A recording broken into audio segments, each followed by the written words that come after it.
ESPN 106.3. WUUB Jupiter, a Good Karma Brands radio station. So do we think Danny Hurley wears the dragon underpants into negotiations with Rob Pelinka as well? It worked for him in the national championship games.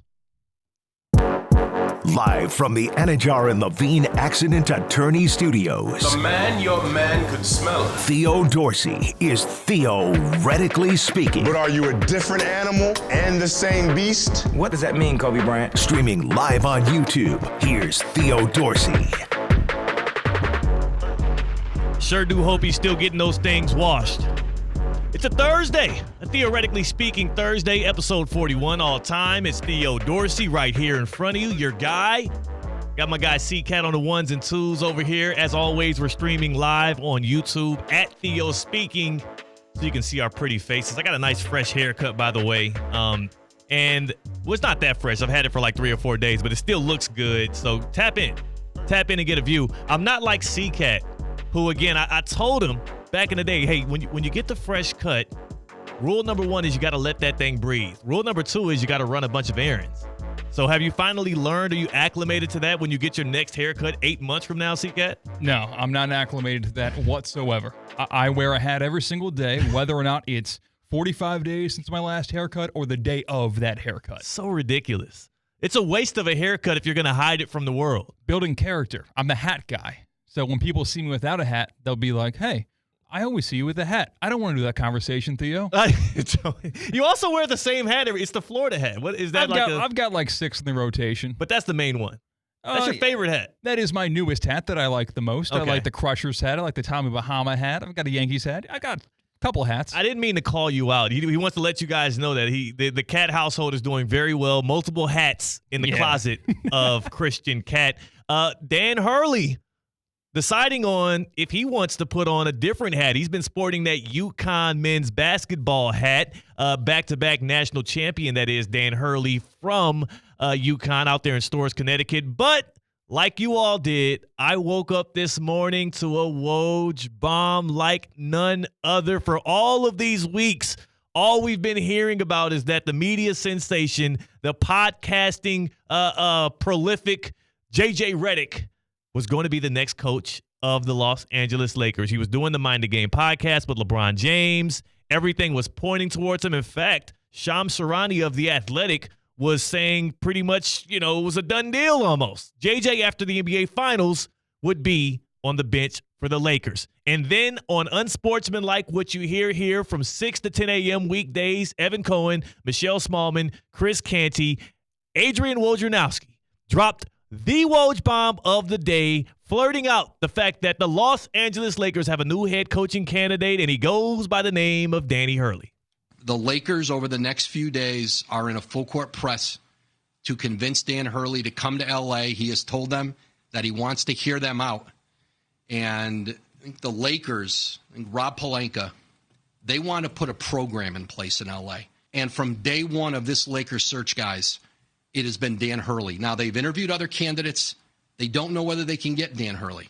So they have certainly interviewed other candidates. They have talked to others. But there has been one focus of this search, and that's UConn's coach. A lot of people are hearing Dan Hurley to the Lakers, and they're starting to make these big assumptions, these big collective sighs and pains. And when I say a lot of people, specifically those who hang tight to collegiate athletics and what direction it's been going in. Over the past 5 years, we've seen a death of what college athletics looked like when it was pure amateurism, as we introduced NIL, as we introduced a transfer portal that literally has coaches having to recruit their players year over year, along with players all across the nation. So there's a lot of consternation from college sports fans. But the first thing that I got to, before we touch on, is it all over with? Is it doomsday for collegiate athletics? The first thing I thought when I heard this morning Dan Hurley is now the new focus of the Lakers job is who the hell leaked this? And who leaked it on the opening night of the NBA Finals? Game 1 of the NBA Finals is tonight. The Boston Celtics, the Dallas Mavericks.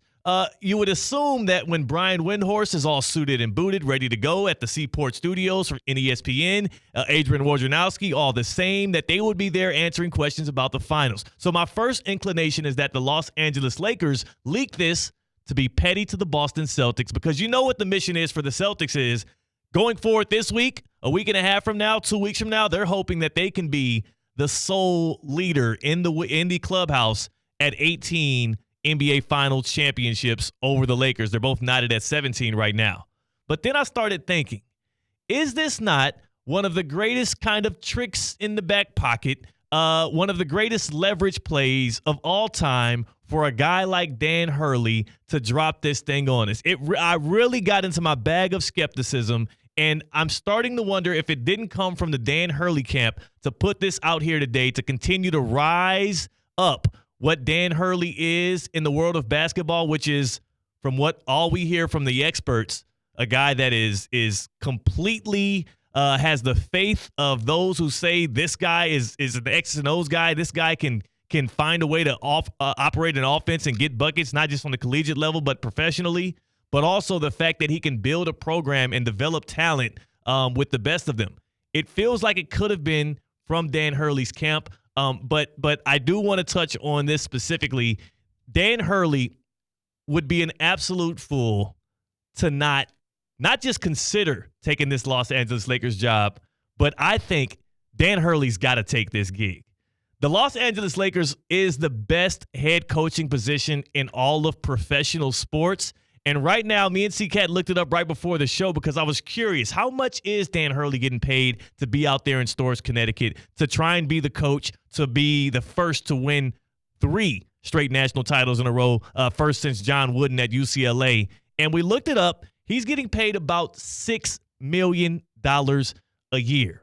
$6 million a year to coach in a landscape in college basketball that is forever evolving, that is kind of lawless right now when it comes to NIL, when it comes to the transfer portal, and the fact that probably a year from now, we're talking about college basketball players literally signing contracts, being on contract, being on the payroll, where I don't know where that money comes from.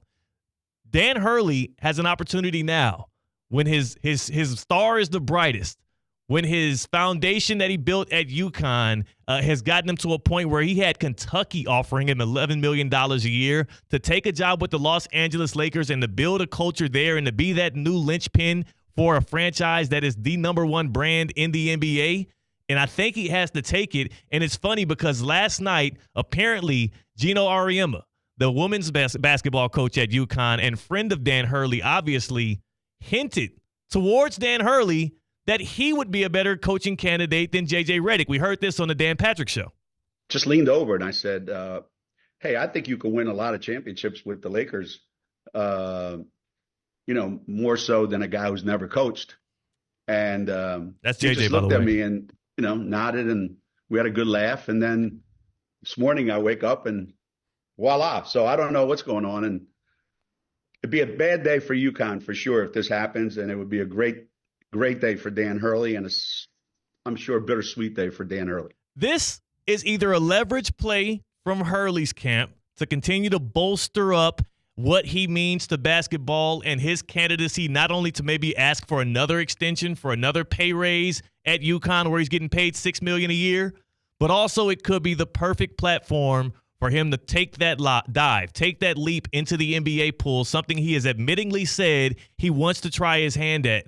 What better time than now, at 51 years old, coming off of back-to-back national titles and stepping into an arena where you can coach LeBron James and Anthony Davis, where you can coach on the biggest stage in the NBA. And again, I'm looking at the numbers that these NBA coaches are making. Third highest paid coach in the NBA right now, Eric Spoelstra. You want to take a stab at how much he's making a year, C-Cat? I'm going to go with 10. $15 million a year with the Miami Heat. The second highest paid coach, Greg Popovich, $16 million a year. And the highest paid coach right now is Steve Kerr at $17.5 million a year. The Los Angeles Lakers can possibly triple Dan Hurley's contract, triple his annual pay, bring him from Storrs, Connecticut to Los Angeles, California. And also, oh, by the way, the gift at the end of this rainbow that you're traveling across the nation here to go to the West Coast is you get to coach one of the greatest basketball players of all time, and also welcome in his son at a point in time where it does feel like LeBron James is maturing past the point of wanting the full control of the Lakers franchise as well as who the coach is going to be.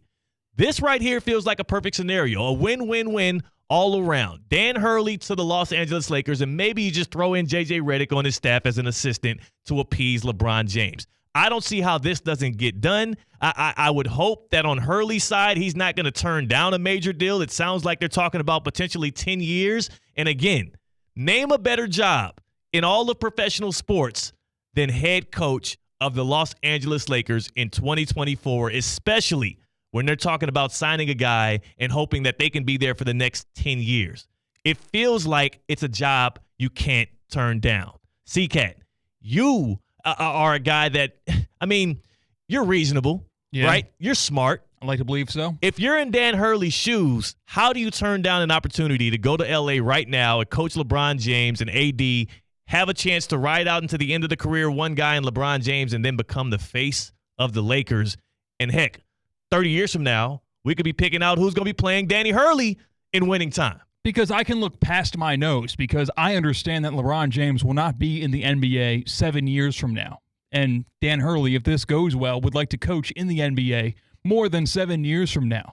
You lose LeBron on the Lakers team, what are you left with? Austin Reeves, his less talented Nepo baby son? Like, there's nothing left you want of the Lakers once LeBron's out of there. In a league littered with young stars, you're going with a guy with a foot out the door? No, thank you. So, that's a good point.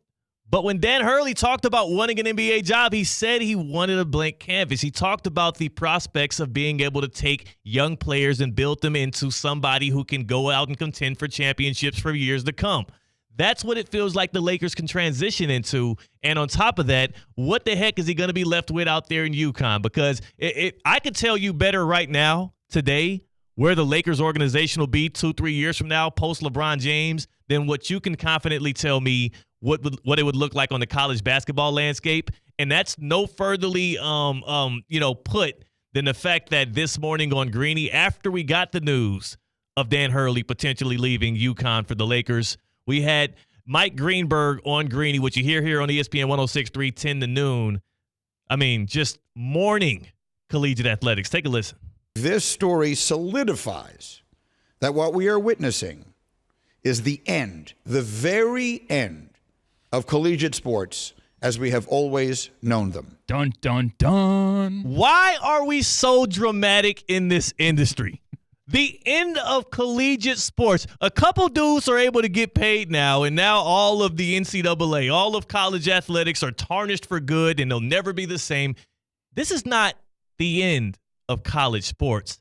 It's just in a transitional phase right now. It's becoming a semi-pro league. And for Dan Hurley, what better time than now? It's on the 20-year anniversary of when Coach K was requested to leave Duke for the Lakers. And might I say, when Coach K talked about that time, it sounded like they almost had him, right? It felt like that hook almost pulled Coach K out of the Cameron Indoor to what was likely, I guess, was it Staples Center? Yeah, it was Staples Center at that point because it was 2004, Lakers, Shaq, Kobe time. So it felt like they almost got Coach K. If you're Dan Hurley now, 20 years later, knowing that the biggest benefit it feels like that these college coaches have to be on the NCAA level is, well, I have all the control because I'm getting paid all the money and these kids are amateurs and student athletes and they have to listen to every single order. That's changing. It's not going to be like that anymore. If you're Mike Greenberg, it's got you shriveling in your seat. If you're me, it's got me excited because I like the fact that collegiate players are going to be getting paid to play. And if you're Dan Hurley, it gives you even more incentive to say, hey, Steve Kerr's getting paid how much? And Lakers, you want me how much? 18 a year. I'm there. 10 years. Why not? Why not? Because Dan Hurley and Uconn is the exception to most of the NCAA when it comes to basketball in 2024, because not only do they have a charismatic face of the program in himself, Dan Hurley, which will do the recruiting for him. You know how great he has to be in the living rooms of these young men. Yeah. And you have sustained program success, whether Dan Hurley's there or not. That program has a history of winning. that it's a lot easier for him than it is someone trying to build a program. If Dan Hurley believes in himself and he still holds that dream true and close to his heart to want to coach in the NBA, this is the best time to strike. You strike while the iron's hot. You can't do anything more on the collegiate level. Yeah, sure, you can try and go for a three-peat. Good luck. Retooling your whole roster again, going back to a tournament where one game, if a team shoots 50% from beyond the arc, you're out of there and you got to come back again next year.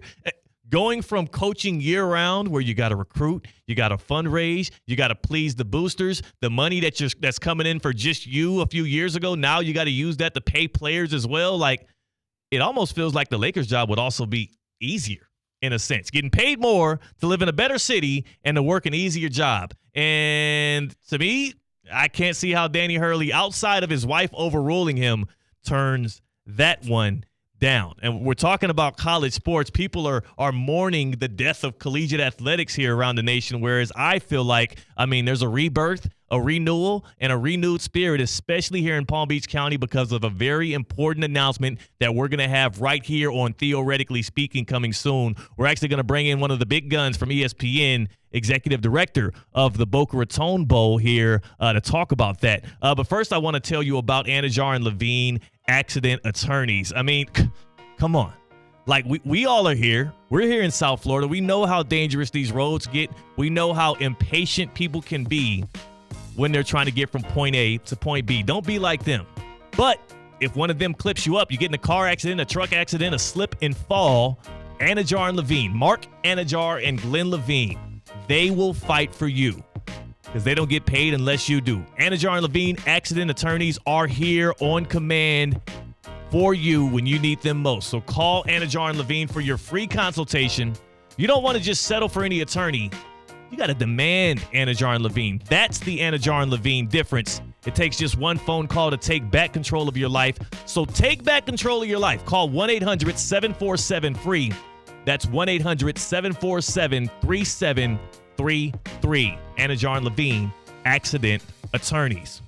We're breaking in the big guns. Doug Mosley joining Theoretically Speaking. When we come back, a major college football announcement. While Greeny is worried, oh my gosh, college sports are dead. Here in South Florida, they're just getting going.